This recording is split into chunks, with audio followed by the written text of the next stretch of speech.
This is a short photo travelogue of a trip I took to Congo, Democratic Republic of Congo, in the southern region where they grow coffee, Lake Kivu.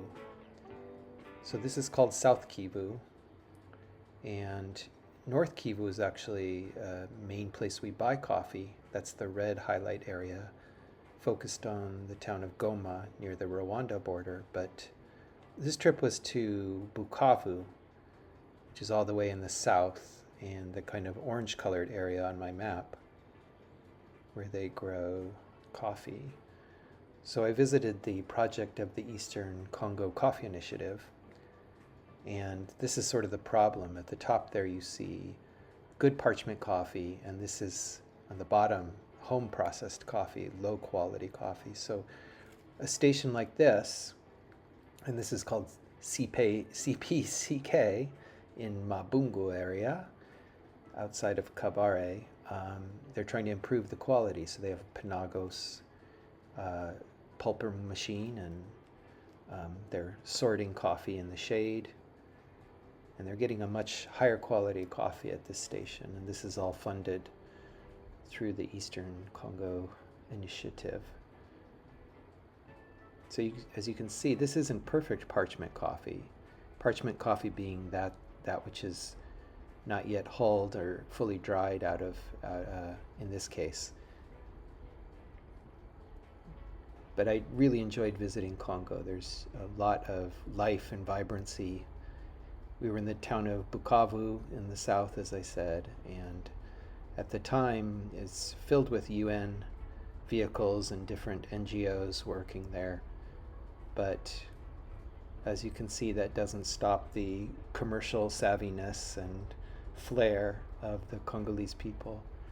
One of the great things here was I got to visit the lowland gorillas in the national park. It's a real opportunity because gorilla trips are quite expensive, and this one is a few $100s, which is actually quite a deal compared to Rwanda. And it was just beautiful to see especially the fathers caring for and grooming the young ones. These are the rangers that were there. Now we're back in Bukavu again. I actually was kind of late for the coffee season at this time, but it was an opportunity while I was visiting Rwanda. So Lake Kivu is between Rwanda and Congo, and this is where we get a lot of coffee, obviously, from Rwanda.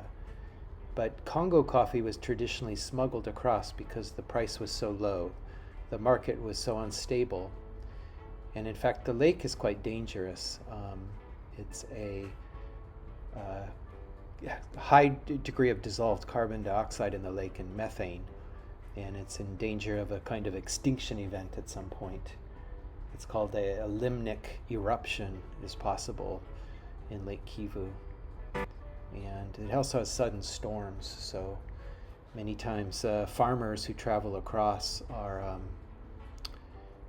overturned in their boats.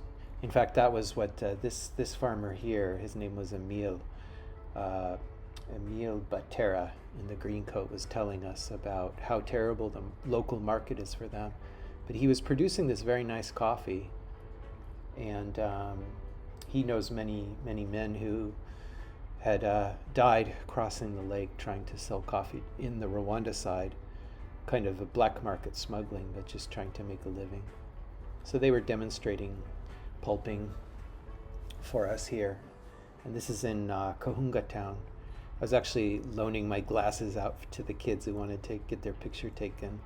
And there was these amazing cats and these little puppies. The puppies were actually going over to the just pulped coffee, which has the sugars and the fruits, and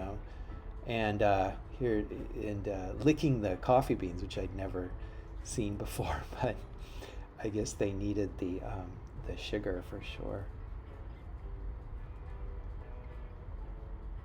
So there was yellow and red varieties there. I didn't note exactly which they were, And there's some interesting local coffee roasting machines like this one here that was set up in the Kohunga town that we visited. So this is some of the group, the co-op group with my friend Matt that we visited, and some more scenes around Bukavu. It was quite a strange place because the hotels are extremely expensive because they've jacked up all the prices for the NGO groups. But I ended up being stuck there and doing some macro photography. That's like natural coffee, and God, I don't know how this one got in there, but shows all the different colors of the coffee. And here's like a ripe yellow variety and a ripe red variety. Thanks.